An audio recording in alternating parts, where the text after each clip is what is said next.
आपने भी सुना होगा अगर 10 लाख से ज्यादा यूपीआई से भेजा तो इनकम टैक्स का नोटिस आ जाएगा। सच बताऊं, हाफ ट्रूथ है ये। आज इस वीडियो में मैं पूरा सच बताने वाली हूँ। यूपीआई ट्रांजैक्शंस पे टैक्स कब लगता है, कब नहीं, और आपको क्या ध्यान रखना चाहिए 2025 में। इंडिया में आज हर महीने 1200 करोड़ से ज्यादा यूपीआई ट्रांजैक्शंस हो रहे हैं, छोटी चाय की टपरी से लेकर के बीएमडब्ल्यू शोरूम तक। लेकिन साथ में कंफ्यूजन ये भी है, क्या आप यूपीआई से ज्यादा पैसा भेजो तो टैक्स लगता है?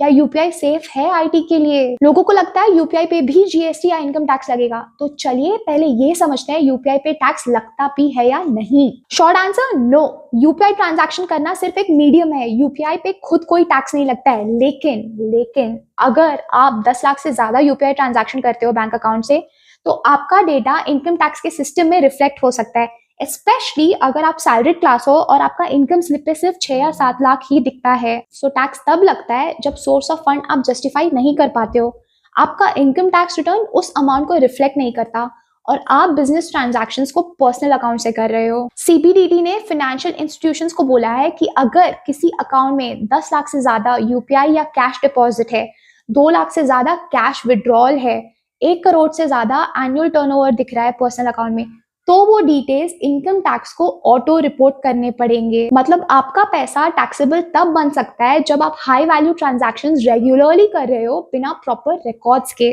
और 2025 में नए रूल्स आए हैं।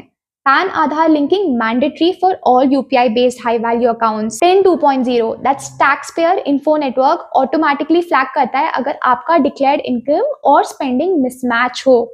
फॉर्म 26AS और AIS में अब UPI based high valuation entries भी शो कर रहे हैं। सो अगर आपने अपने भाई को 2 लाख रुपए भेजे और उसने वापस किए, तो आप दोनों को ये क्लैरिफाई करना पड़ता है इन केस ऑफ स्क्रूटिनी। क्या करें ताकि दिक्कत ना हो? सिंपल, ITR फाइल करो ऑनेस्टली, सभी सोर्सेज इंक्लूड करो, बिजनेस और पर्सनल अकाउंट सेपरेट रखो, हाई वैल्यू यूपीआई ट्रांसफर्स के प्रूफ रखो, व्हाट्सएप अग्रीमेंट, अकाउंट स्टेटमेंट या लोन नोट जो भी हो।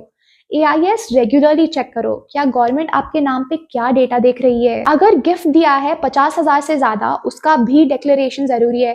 तो अगली बार जब आप 10 लाख यूपीआई से ट्रांसफर करो तो डरना मत, समझना जरूरी है कि टैक्स यूपीआई पे नहीं आपके पैसे के सोर्स पे लगता है। और अगर वीडियो हेल्पफुल लगा हो तो लाइक एंड सब्सक्राइब जरूर करना।